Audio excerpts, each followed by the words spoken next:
Put it on this computer. Okay, we're going to be learning the Sikha from book 23, Likutei Sichos Chelek Gimel, the Sikha of Pinchas, the third Sikha. Here we're talking about the portion of Pinchas is divided into two parts, two major parts. The first discusses the story of Pinchas who took the initiative to stop the Magefa, to stop the Jewish people being killed because of the sinfulness with the Moabite women. And then Parshas Pinchas moves into the discussion of Nachala, discussion of inheritance. The daughters of Tzlavchat come and say, thank you. Daughters of Tzlavchat say that since they may be girls, but they're children, they're progeny of their father, they should also get a piece in the land, and Hashem agrees. Moshe Rabbeinu sees that they've had this discussion about inheritance, and he says, I too would like to see my children carry on in my role. And Hashem says, no, in your case, it's going to be Yoshua, but it's going to stay in your family, because the Kohanim and the Leviim, they're the ones that have to be the ones to continue to lead even the leadership, because when big decisions have to be made, they have to come to the Kohen, they have to come to the Urim V'Tumim. And then the Torah launches into the discussion of Karbonis. The way it enters into Karbonis is the Mashal.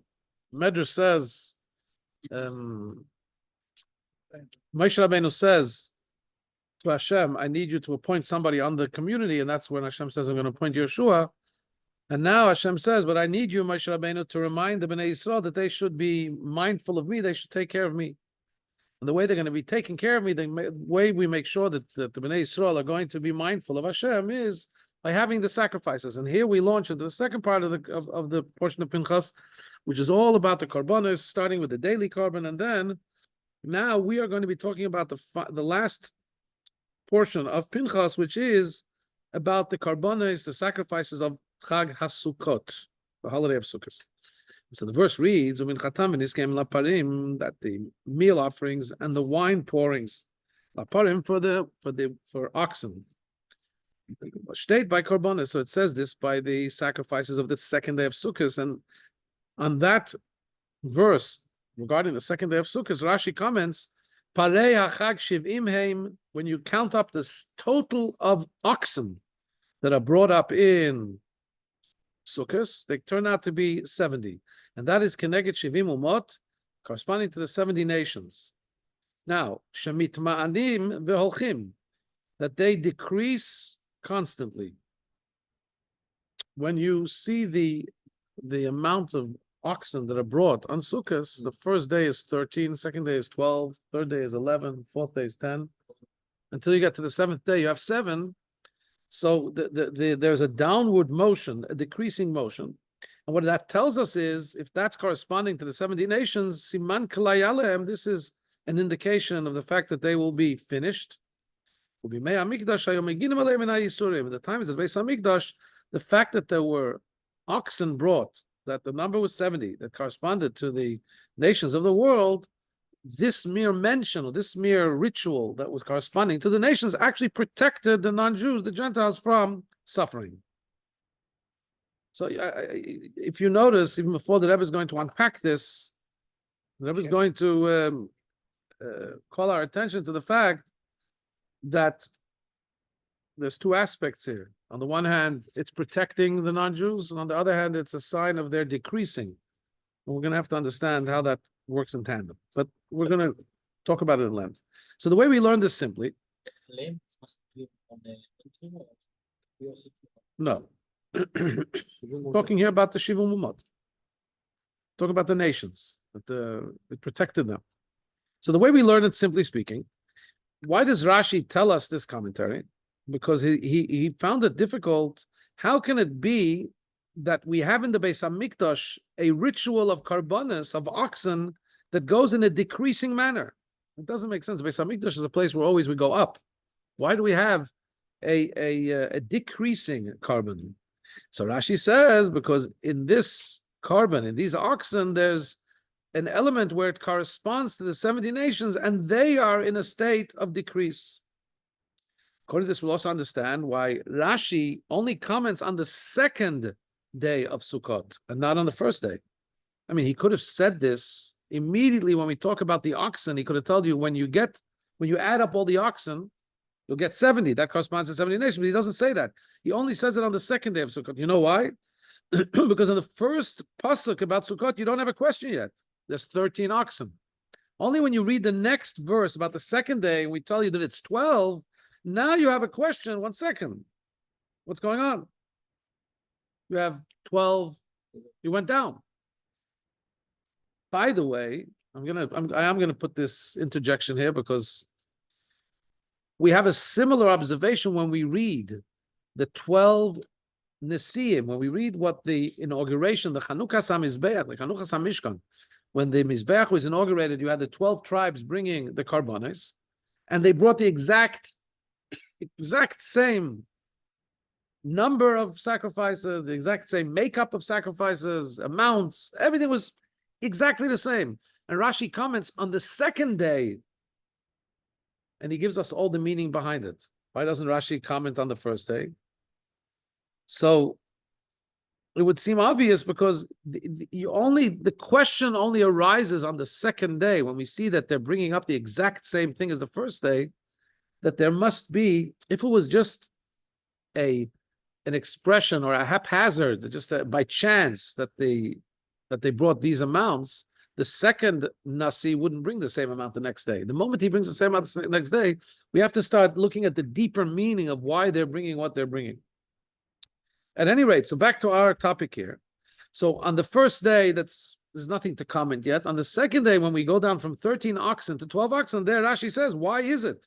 And he says, because it's corresponding to the nations, and there's an element that we're trying to decrease. The nations here are representative of those that fight against the Bnei Yisrael, whose job is to spread the oneness of Hashem. So their power needs to diminish. And their 70 oxen, therefore, are in a downward, in a decreasing fashion. However, what remains to be understood, or as the Rebbe terms it, Tamua b'Yosef, what's very amazing is that immediately when you start the second day's Karbanos, at the first, how does the second verse start? Ubayom hasheni, on the second day, parim shnei masar. You have 12 oxen. So right there, at that opening part of the pasuk, you right away see there's a decrease from 13. So why does Rashi wait to explain this concept to the following verse about the second day, where it says, Umin chatam v'niskehem, that the meal offerings and the libations, the wine pourings, laparim, for the oxen, and there Rashi jumps in and explains. Why don't you explain it the moment that we say that it's 12, not 13, where the question immediately arises, why are we decreasing? And the question becomes even bigger. In this pasuk, that doesn't say anything about the number of the oxen, so we don't see the decrease. In the pasuk where we see the decrease, Rashi doesn't comment. The next pasuk, which speaks about the meal offerings and the wine pourings, where we don't see any decrease, that's where Rashi explains the concept of 70 and they're decreasing, corresponding to the nations. Number 2, paragraph 2. Also, when we talk about the actual commentary of Rashi here, it's difficult to understand. He seems to be saying something contradictory. He starts his explanation by saying that the fact that the oxen are corresponding to the 70 nations, and it's in a way that they decrease, they go from 13 to 12 to 11 to 10, which is a sign, an indication of klaya, of their being finished off, of their winding down, being destroyed. And then right away, he continues and says that in the times of the Mikdash, these sacrifices not just didn't cause the diminishment and the finishing off of the nations, they actually meginim aleim, they protected them. So, you understand, is the diminishment of the 13, 12, 10 a sign that they're diminishing and finishing? Then how are we saying that the mere fact that we're bringing 70 oxen, meginim aleim, at the time of the Mikdash, it protects them? How do the two things go in tandem? Huh? No. You say they die without suffering. No. That's no, that's I think that's a walk. That's not pshat.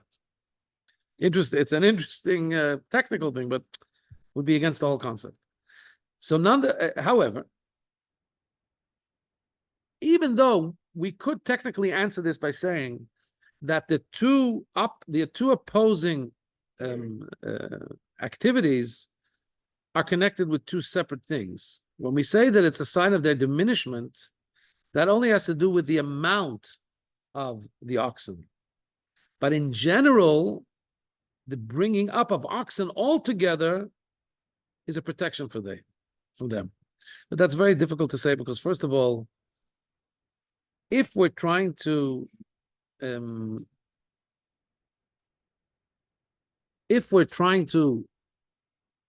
the Rebbe points out, by the way, the Abarbanel says that there's two different opinions. One is that we bring the oxen so that they should have longevity. Bringing oxen, 70 oxen corresponding to the nation, so we should give them kiyum. We should give them longevity. The other opinion is we bring 70 in a diminishing fashion to give them the opposite of longevity, help them finish off. Abarbanel says it's two opposing opinions. Rashi seems to, the Bechai also says, the Bechai only says that they diminish, it's a sign of klaya, a sign of them finishing off. He doesn't bring the fact that they were protective.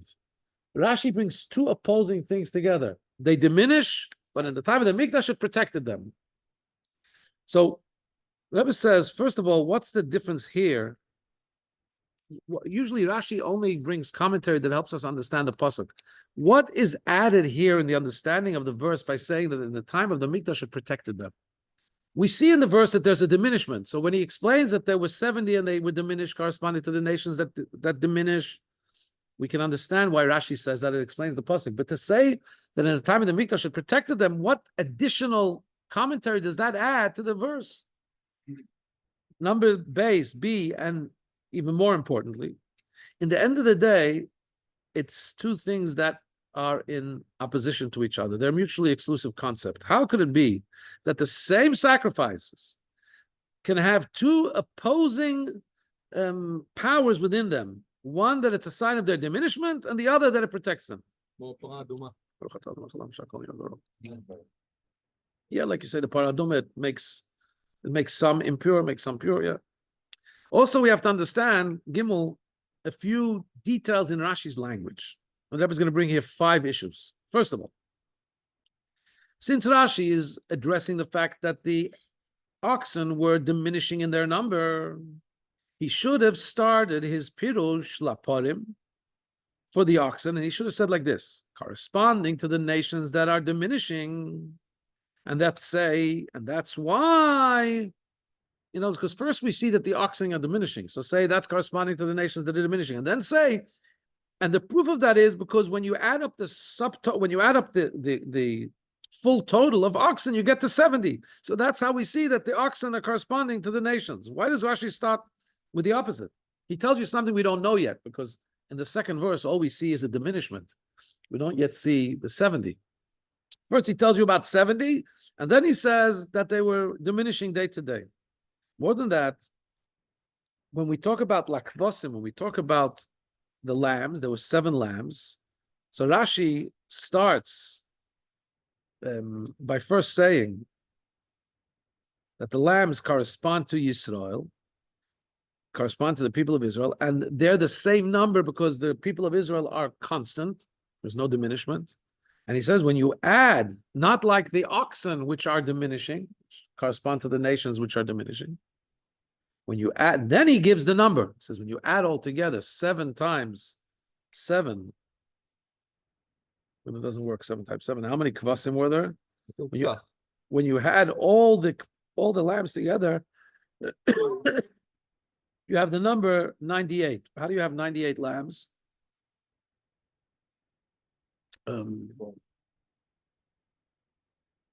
You have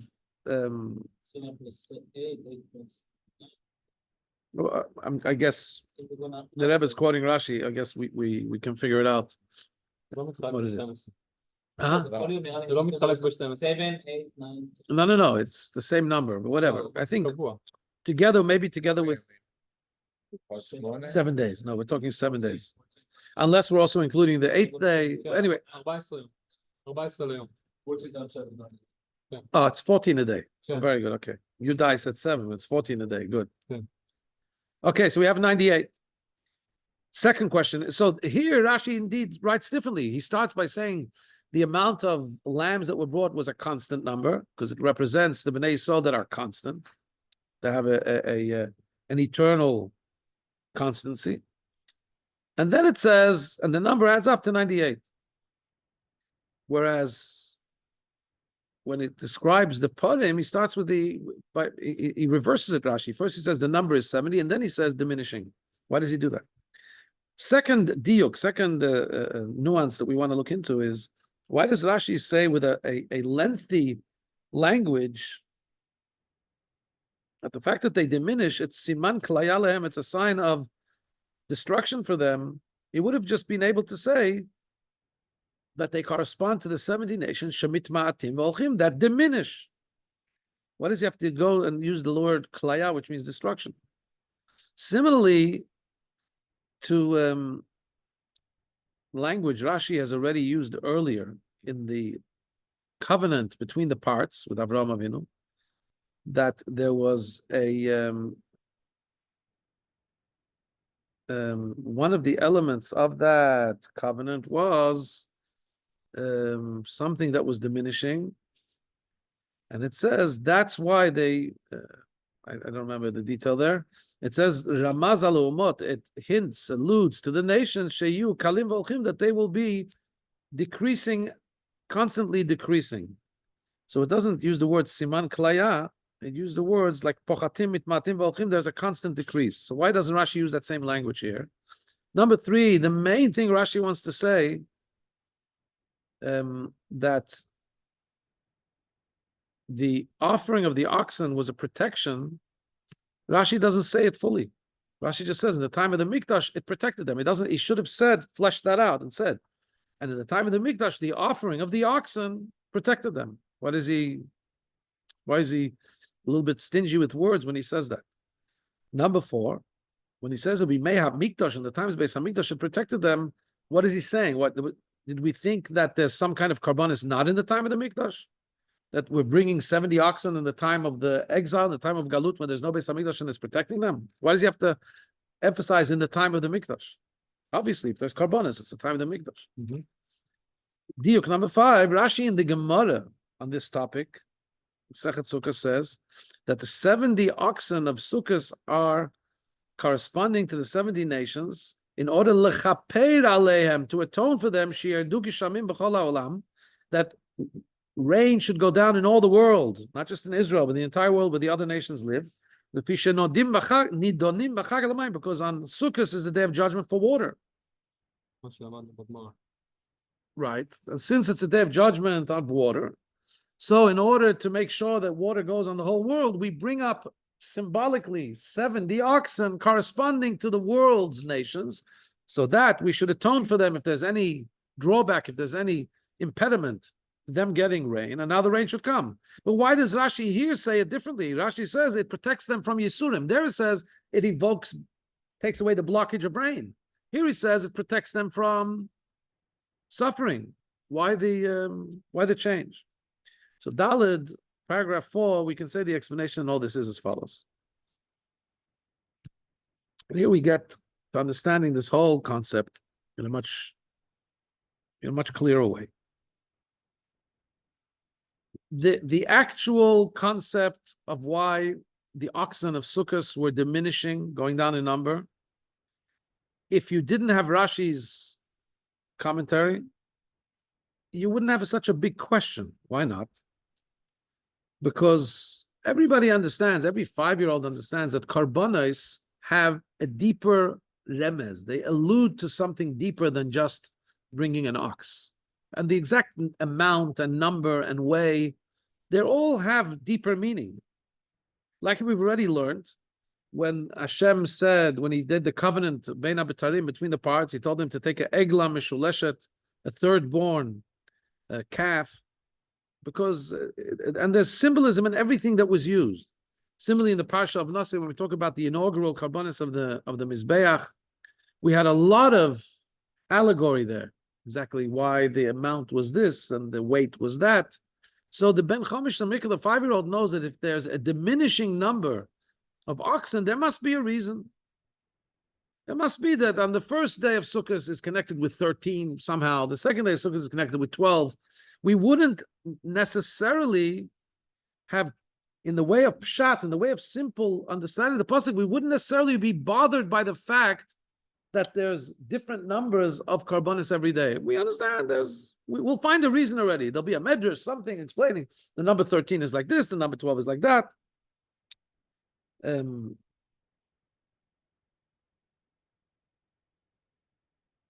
So Rashi wouldn't have to say anything. However, and even if Rashi doesn't explain the remes behind it, but the Ben Chomish Shemika, the 5-year-old, knows that there is a deeper level, and he figures there must be a reason. And the fact that, but the fact that Rashi wouldn't comment, if Rashi didn't comment on it, it wouldn't be an issue. However, so in other words, when we read the first pasuk, Bayom Harishon, 13 parim, 13 oxen. Okay, we read the next day, 12 oxen. We still don't have a question. Why don't we have a question? Because we assume that the Ben Chomish Lemikra understands, the 5-year-old understands, if we are bringing 12 on the second day, 13 on the first day, there must be some reason. Even if I don't know the reason, that's okay. I'm learning pshat. There's probably a reason in Remez, and Rashi doesn't address it. That's fine. When we get to the third pasuk where it says there, Umin chatam v'niskehem, that the meal offering and the wine pouring of these parim, of these oxen, was b'misparam kamishpat, was according to their number, based on the amount you bring per ox. Now Rashi, now there's a question. What's the question? If every one of the sacrifices of Chag HaSukkot have different intentionality, different remazim, that means that really they're technically different kinds of sacrifices. If that's the case, the pasuk should have spelled out clearly all the details of those sacrifices, even if they are the same amount as the previous day. As we learned earlier by the sacrifices of the Nesiim, we had 12, we read the Torah 12 times the exact same 5 verses. On the first day, Nachshon ben Aminadav brought XYZ, and on the second day, we read the exact same psukim. I've told you many times, a bar mitzvah boy, when he figures he can make an investment, he can learn these 5 psukim, it's a good investment. If he learns them well, he can read the same thing 12 times. And on Chanukah, he can read every day, almost every day of Chanukah, he can be the Balkera, because it's really all the exact same verses. But still, why are they spelled out? Because each one brought it with their own intentionality. Every leader of the tribe, although they were the exact same carbon, but there was a different remez, there was a different meaning in each one, a different kavana, intentionality in each one. So that's why the pasuk spells it out, each one in detail. It doesn't just say ditto.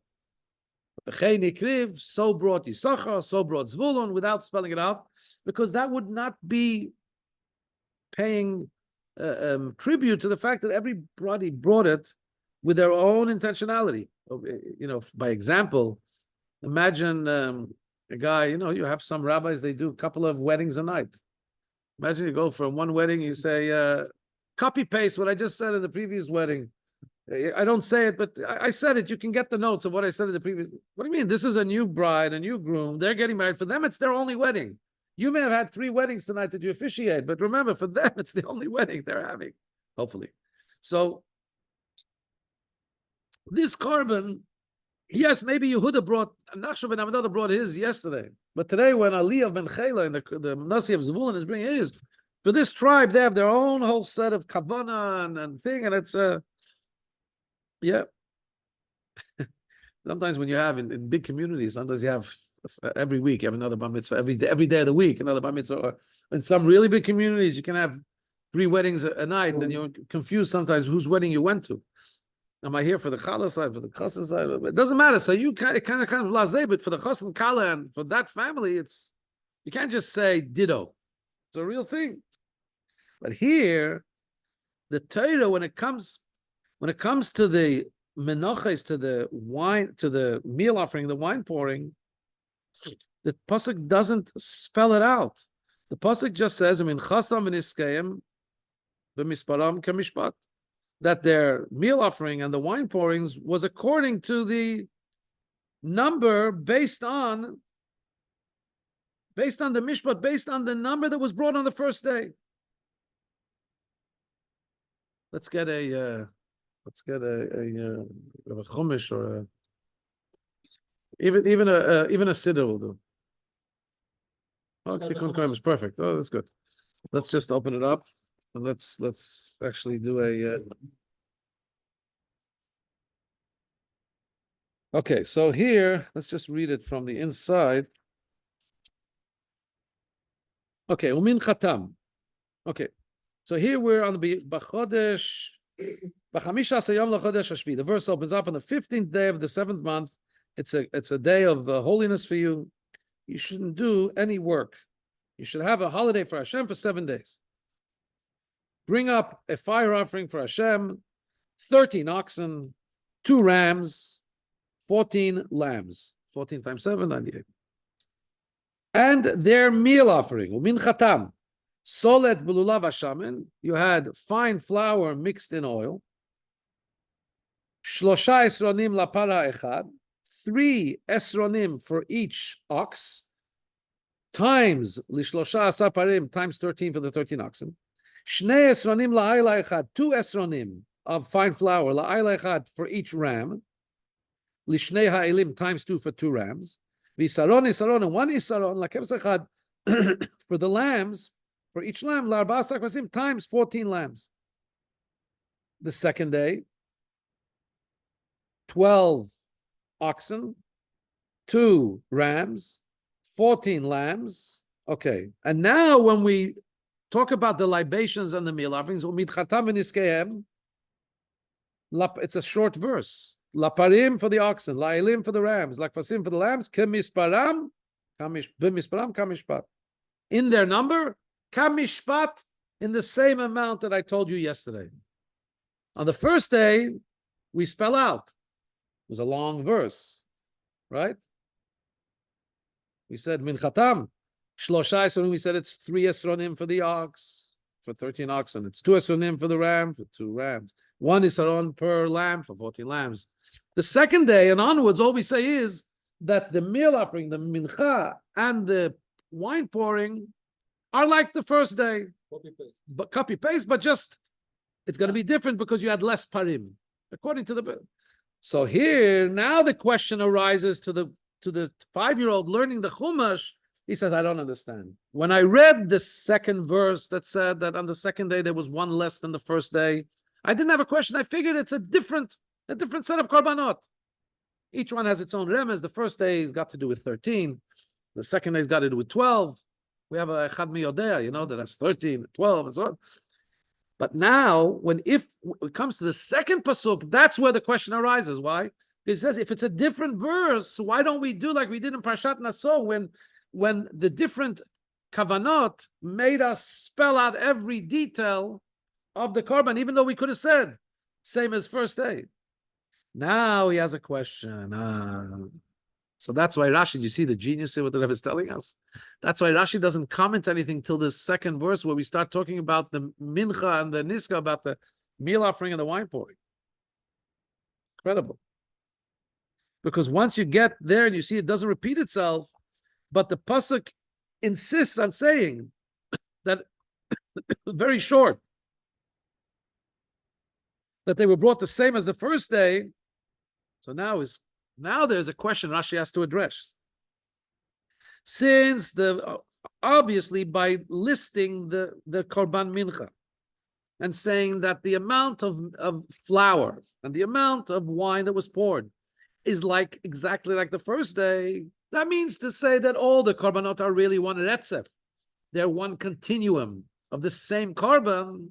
That's why we don't have to spell each one out separately. One second. So why is there a difference? Why are we going down from 13 to 12? If they're the same, keep it the same. Why is the number of oxen changing? And if we are changing, why isn't it going up? If for some reason there's a difference in how many oxen you bring day to day, what is the klal we know? Ma'alin ba'kodesh. We try always to go up. in holy things? Why are we pochatin v'olchim? Why are we going downwards? So this is a question that Rashi has to address. More than this, there's something that's davar b'hipucho. There's a paradox here. Why? From the fact that every day there's a change, a diminishment in the number of korbanot. What do we see? That they're different. Obviously, they have different intentionality because there's a change in the korban. However, right away the pasuk also says kamishpat. When he tells you about the korban, the mincha and the wine that comes with it, he says exactly the same as the first day. So is it different or the same? This Rashi says that they're altogether they represent 70 corresponding the 70 nations of the world that diminish. You're right. This whole, all the karbonis of Sukkot are one continuum. They're one concept. That's why when we talk about the minchatam v'niskehem, we say kamishpat. They're all part of one set of karbonis. However, when we talk about the oxen, which represent the nations, their intentionality, what they express is you have to take all the oxen together, and this number 70 that they all come together corresponds to the 70 nations. They are one mishpat, they are one entity of korban, the number of 70, which corresponds to the 70 nations. And that's actually, and you want to know if they're one continuum, but something's changing. Why are we going up? Why are we going down? Because the thing we're corresponding to, the thing we're alluding to is the nations of the world. And there we have a diminishment. There we want the power of the nations, which symbolizes negativity, to be diminished.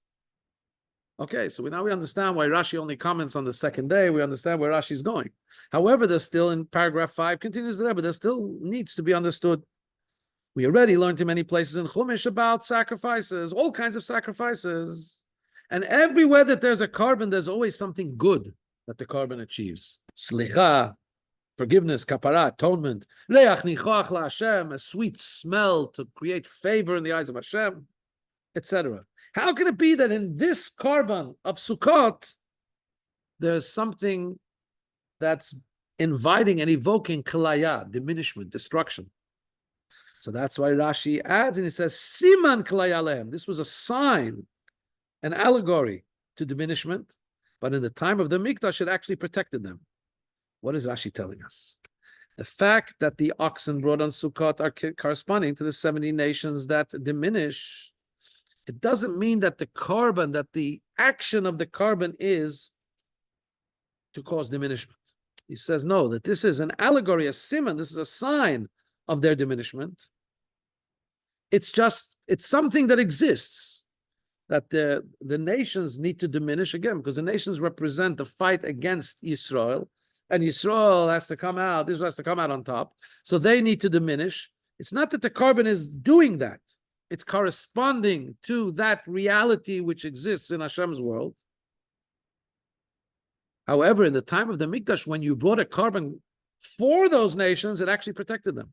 In other words, the action of the korban, which was done in the time of the Mikdash, was on the contrary. This didn't invite destruction. This invited blessing on them.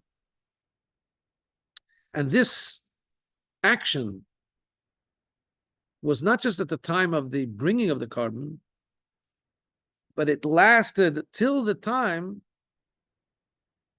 of the next korbanos.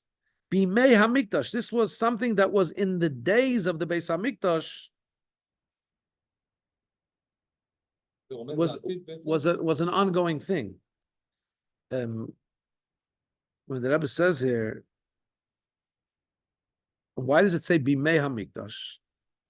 No, so the Rabbi is learning here that Bimei HaMikdash means it was an ongoing thing. So long as the Beis HaMikdash was standing, the karbonis of one Sukkot brought blessing to the nations, protected the nations till the next Sukkot, where you had the next one. But this only took place in the Mei HaMikdash. Once the Mikdash was destroyed,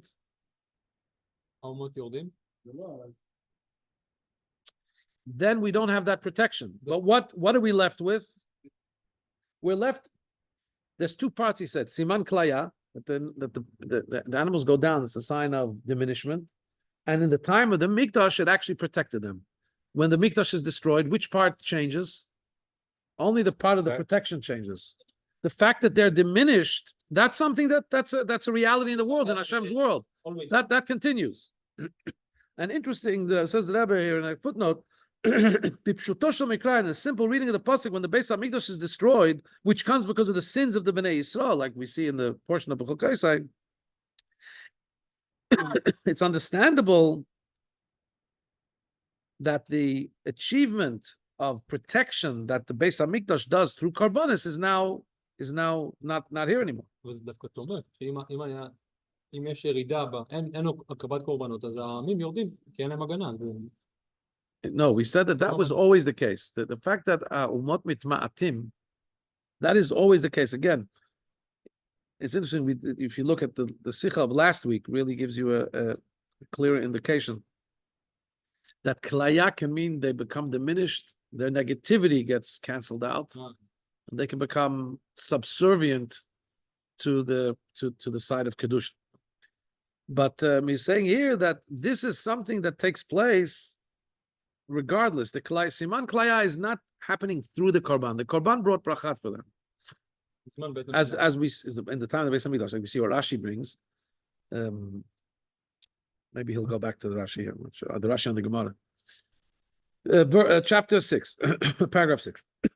According to this, however, we have a question when we talk about diminishment, and we say that wasn't achieved by the carbon. Rather, this was a simon, the fact that the carbonis were a diminishing amount of oxen was only a sign to that. From this comes out that the two concepts that existed in the bring up of the oxen,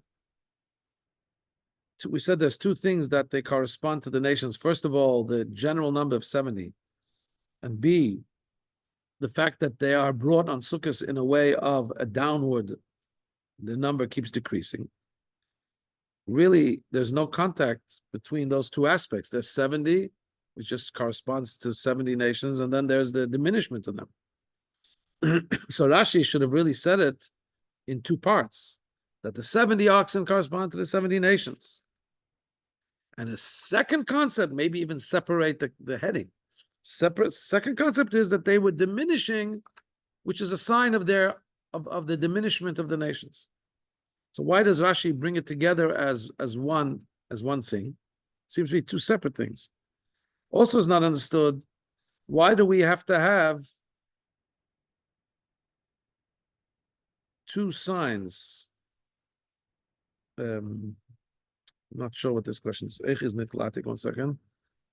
Nach was hat man gedarf der Ruf, Sheichus Haporim va'umes, haben zwei Simonim. Why did we need two signs? What's two signs? One's up. Turns out that there's two connections here to the oxen and the nations. One is that they're 70. The moment you see 70, sum total of 70 tells you 70 nations. And you also see the diminishment. When you talk about mitma'atim, when you talk about diminishment, what is that? Diminishment is the nations that diminish. Why do we need both simonim here?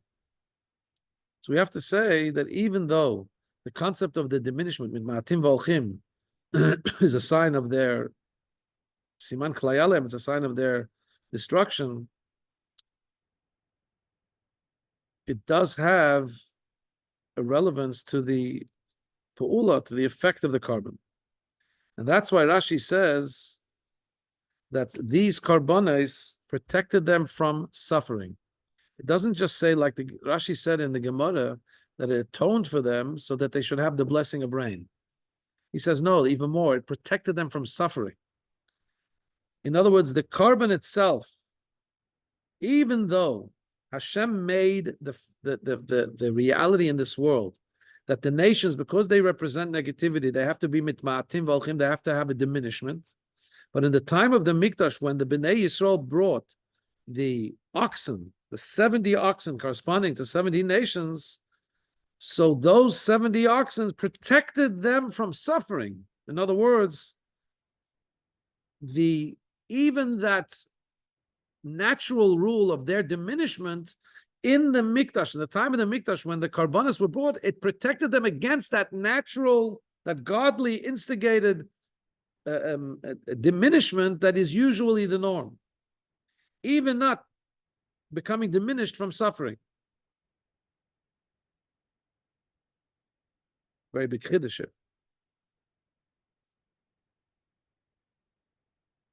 I think that I was going to flesh it out a little bit in the next paragraph. According to this, we'll understand 7. The continuation in Rashi where it says "V'lekvasim" that the lambs are corresponding to Yisrael, to Bnei Yisrael, which are called Se Pezura.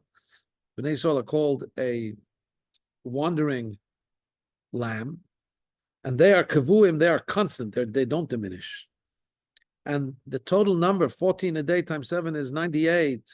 What's the number 98 symbolize? To take away from them the effect of the 98 curses that we have in the book of Mishnah Torah, the book of Devarim, which says if they don't listen, kitavo, the tochacha, if they don't listen, then there's 98 different kinds of curses, punishments told about us. The 14 lambs times 7 days of Sukkot, which adds up to 98, takes away the effect of those 98 curses. But we have to understand, if Rashi says that it's corresponding, lambs are corresponding to Yisrael and they're a constant number, they don't diminish. And that's the opposite of the oxen that you bring on Sukkot, which are a diminishing number, which they are 70 corresponding to the 70 nations, and they're mitma'atim volchim, they're diminishing. But why? That's enough. All you have to say is they're constant, 14 every day. Why do we have to go and look into the remez, look into the illusion of the number 98? Say 98, it's corresponding to the 98 klalot, which it takes away. When you talk about the 70 nations, so the number 70 is another proof that we're talking about 70 nations. When we talk about 98, that doesn't add to the understanding that kvasim are keneged Yisrael. Kvasim, the lamb, corresponds to the Jews. The fact that they're the constant number, the 14 every day, that is enough to tell you that the kvasim correspond to the Jews. The 98 number, if I tell you 98 and Jew, what is that? What does the number 98 have to do with Yisrael? You wouldn't know. Rashi tells us, look a little deeper, you'll see there's 98 curses and the 98 lambs, take away the 98 curses. 70 is clearly, the number 70 is very, very obvious to us. We always talk about 70 nations. Well, why does Rashi give us the whole spiel of 98 when it comes to Yisrael?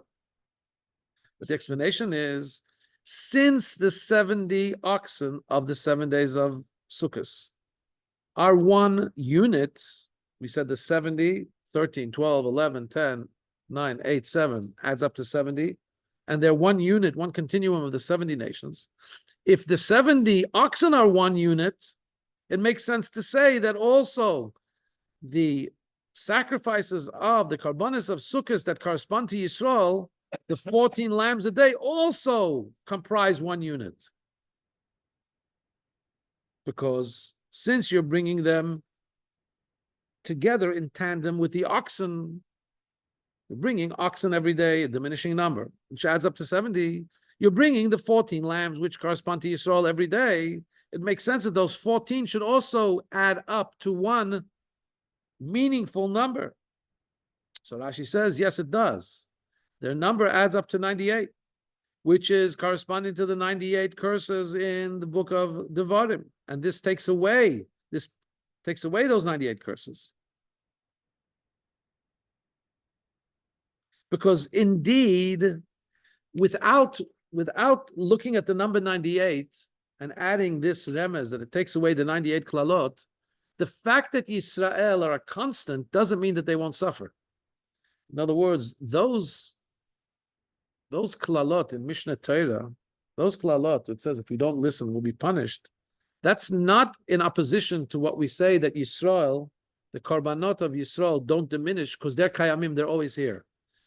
They go together. We can be punished, God forbid, and we're still always here. So Rashi takes it a step further. He says, the number 98 tells us that there's a special bracha that comes through the karbanis of Sukkot, that not just are Yisrael kayamim, not just do they have their existence without being lost, but they are also protected from suffering. They remain wholesome in a way of menucha, v'shalva, peace, tranquility without suffering. And this is so corresponding to this, we have also, in other words, these karbanis are so powerful, they don't just protect Bnei Yisrael. They don't just talk about Bnei Yisrael being a constant. They also bring beracha that the Bnei Yisrael shouldn't even have any suffering. And the flip side, when we talk about the nations, is that they too, by us bringing the karbanis at the time when there was a Beis Hamikdash, by us bringing karbanis corresponding to the nations of the world, we also protect them from this. They are also protected from this suffering that would usually be diminishing them. That's also paused because of the great power of the carbon in the Beis Hamikdash. But we have to understand paragraph 8. You have to understand the pasuk. It says there were oxen, there were rams, elim, and kvasim and lambs. Why does Rashi learn that the lambs are keneged Yisrael, corresponding to Yisrael? What about the rams? It says earlier in the pasuk that they brought rams. We can't answer that this is because Yidden are called Seb Pezura. We said in the pasuk they're called a wandering lamb, because on the contrary, and on the contrary, we see somewhere in Parshas Lech Lecha that the umot nimshalu le'elim, the nations of the world, are compared to rams. So what's the question? No, but we can't say that that's the reason Rashi doesn't say elim refers to Jews. Why? Two things. First of all, on Shemini Atzeret, when what's brought is one ox, par echad ayil echad, one ox and one ram, Rashi explains that these two ones, one ox, one lamb, are keneged Yisrael, correspond to the Jewish people. All of a sudden, there's no large amounts of lambs. There's one. All of a sudden, there's no large amounts of oxen. There's one par. There's one aisle. Rashi on both of those, on the ox and on the ram, when they're one, says they correspond to the Jewish people. So we see that the aisle can also correspond to the Jews. So why doesn't Rashi look at the sum total of rams, which is 14, to a day, and find some connection to the Jewish people? Number two, even if you want to say that there's nothing that fits in the way of pshat for 14 rams, and that's why when we talk about lambs, we go to Yisrael because we have the 98 that fits. Still in all, why then does the pasuk go from oxen to rams and then lambs? Why doesn't he go oxen, which is corresponding to the nations, and straight to kavasim, to lambs, which are corresponding to Yisrael? So we'll understand this by first understanding what Rashi himself says. The oxen are corresponding to the nations of the world only because they number 70.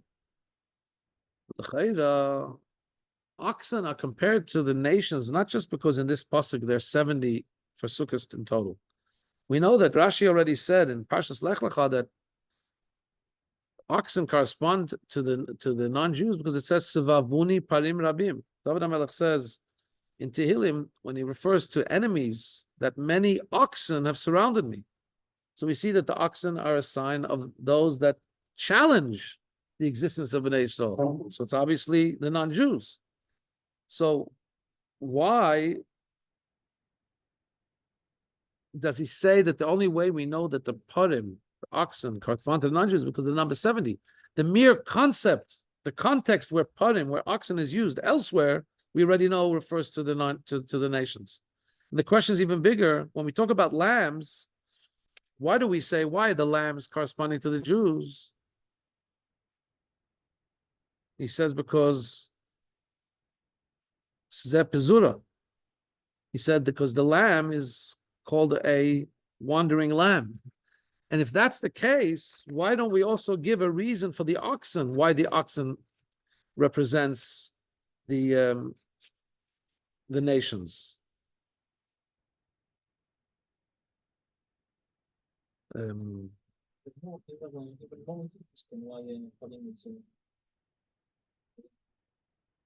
Where does Rashi say why a sech is similar to the Israel?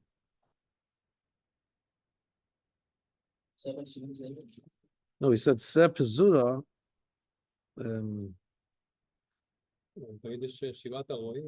Because they're called a scattered lamb.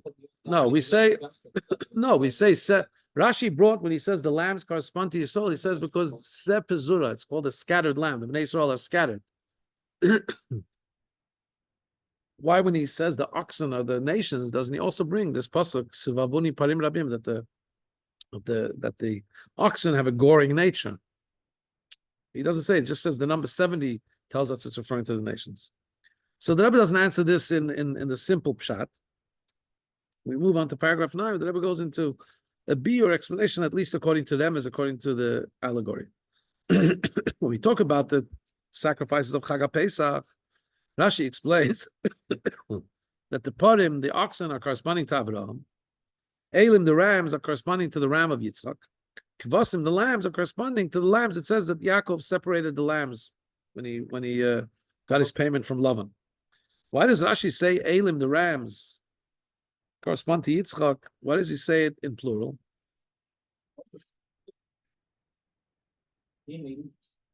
Really, in the pasuk it just says Va'ayil. It says one ram. Why does Rashi, when he explains it, say regarding the karbanos of Pesach, say Elim plural? So we could say that here Rashi is trying to clarify that this pirush, that he says that a ram corresponds to Yitzchak, is not just about the karbanos of Pesach, but it's actually going to plural of rams. It's corresponding also to all the sacrifices of Musaf of every Yom Tov. When there's oxen, rams, and lambs, they're corresponding to the three Avis. And that's why Rashi can't say that the oxen on Sukkot, in their very essence, correspond to the nations, because on the contrary, we know that on Pesach, Rashi tells us the oxen correspond to Avraham. So the species of oxen in the karbanos of the holiday don't necessarily refer to the nations. It's just that here on Sukkot, we see that it's a reference to nations because we have the number 70. If it wouldn't be the number 70, we would not correspond it, we would not relate it to the nations. And this is not in opposition to the fact that at the same time that we're saying that the oxen here represent the nations of the world because they're 70. On the other hand, we said that in general, the karbanos, when we talk oxen, correspond to Avraham, because it says Avraham, El Habakar Ratz Avraham, that Avraham ran to the cattle. How can it be both corresponding to Avraham and corresponding to the 70 nations? You know how it could be both? Because what does it say about Avraham? Av Hamon Goyim Netaticha, you have made you the father of all the nations. So on Chag HaSukkot, holiday of Sukkot, when we bring the 70 oxen, we are corresponding to Avraham, but to the aspect of the nations in which they come from Avraham, that Avraham is their father. Similarly, when we talk about the lambs, we said the lambs correspond to Yisrael. That corresponds with the fact that we say in general, in the karbanos, the lamb family corresponds to Yaakov, because about Yaakov it says mitatosh lema, that he had a complete family. From him, all that came out of his progeny was all Yisrael, was all the Jewish people. So having a lamb correspond to Yisrael and having a lamb correspond to Yaakov is the same concept. Similarly, now we'll understand why the pasuk interrupts between oxen and lambs here in Sukkot and speaks rams, because the ram corresponds to Yitzchak. So he belongs between Abraham and Yaakov, between the ox and the lamb. Now we'll also understand why Dafka on Chag HaSukkot there were two rams. On all other holidays, the Musaf was only one ram. Why on Sukkot was it two? Because since the oxen and the lambs on Sukkot are not corresponding to Abraham and Yaakov individually, but they're corresponding to the fact that they're the fathers. So you have the fathers of the 7 nations in Abraham. That's why you have 70 oxen. You have the father of the Bnei Yisrael, Yaakov. That's why we have the lambs. So we understand that the Elim, that here, the ram, which corresponds to Yitzchak, is also Yitzchak's role as a father. How many children did he have? Elim. He had 2 children, Yaakov and Esau. So on Sukkot, the function, the allegory of the karbanos is not to Avraham, Yitzchak, Yaakov individually, but it's into their role as fathers. So then we make sense that there's 2 Elim. And also, this is also now the reason for the order of the karbanot. First, you have the oxen corresponding to 70 nations. Then you have the lambs corresponding to Yisrael. And in between, you have the 2 rams corresponding to Esav and Yaakov. You have both. You move from the nations to Yisrael, so you move in a progression. 2 rams, which is Esav and Yaakov. And that's why Rashi doesn't also look for any meaning in the number 14 of the total amounts of rams, because really the rams are really just an intermediary between the two main things, the parim, the oxen, and the lambs. Paragraph 10, we could add that Rashi is exact in his language where he says, a limb, the rams, and then he says, corresponding to the ram of Yitzchak. How is rams, which refers to Yaakov and Esav, like we said, how does that correspond to the ram of Yitzchak? So the explanation is, according to them, is about the ram of Yitzchak. It says in Pirkei de Rabbi Lezer that the two horns of the ram, there's a left horn, and from that left horn was the call of the shofar that was heard at the giving of the Torah at Sinai. And you had the right horn, that's the shofar that will be blown in the future when Mashiach comes, the shofar of Mashiach. What's the difference between these two concepts, the Matan Torah, the Har Sinai, and the future Mashiach?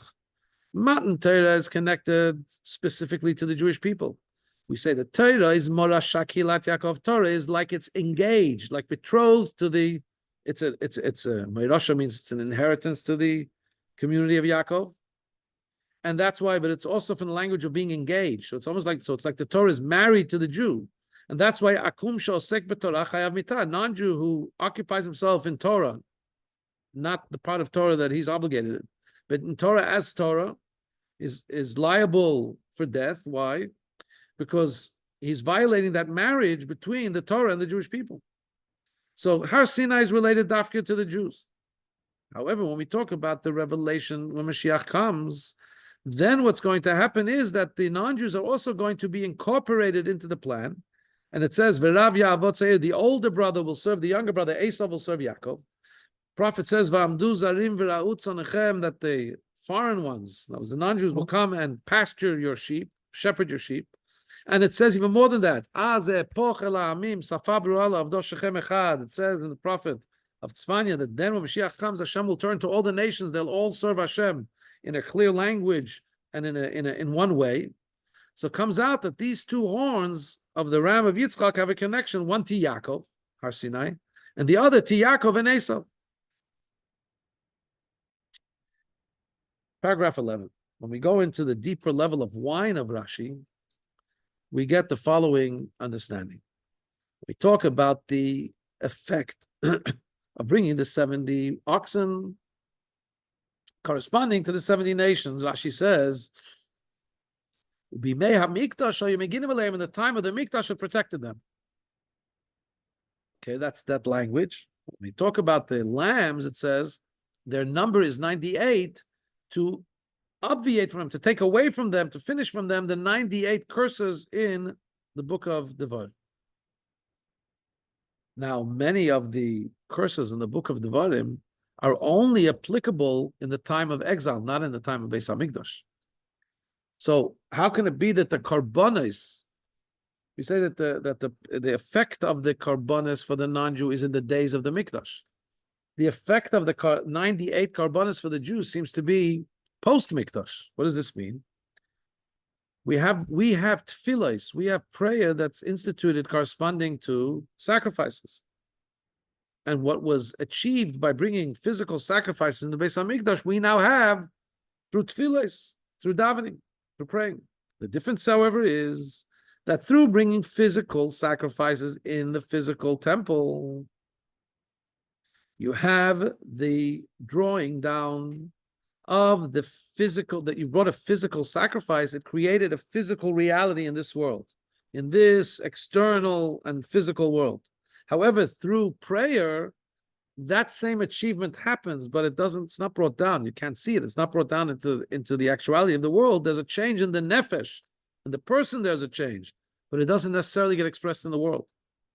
And we could say that this is the difference between the effect of the bringing up of the oxen to the effect of bringing up of the lambs. We talk about the oxen, that they're what needed to be achieved. The oxen achieved protection for the nations that only was achieved during the days of the Mikdash, when you had physical sacrifices, that then the effect could reach very far to the very physical world, And it protected also the outsiders, protected also the nations. However, when the Beis Hamikdash was destroyed, so now we have a diminishment of the power of the carbon. It's not able to impact the outside world. And that's why our sages tell us in the Gemara, Oy lahem la'akum, woe to the nations she'avdu, they destroyed, they didn't even know what they destroyed. If they would realize that they destroyed their own protection, we would never have done it. However, when it comes to Jews, so the kvasim, the lambs, are corresponding to the Jewish people, and they are constant, which in a deeper meaning we could mean that it means that the karbanos, not that just the Jewish people are constant, that the sacrifices are constant because their effect is there forever.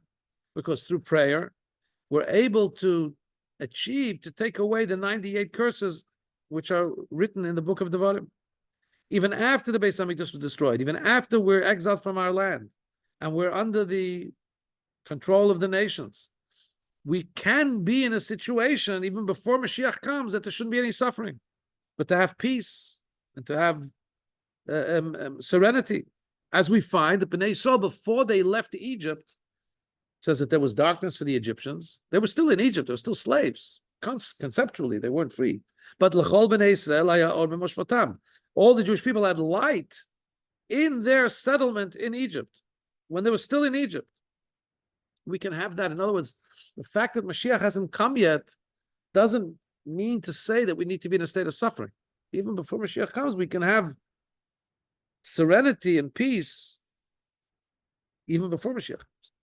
This becomes the preparation for the peace, the true peace, and the true menucha, the true rest, serenity that will come when Mashiach comes.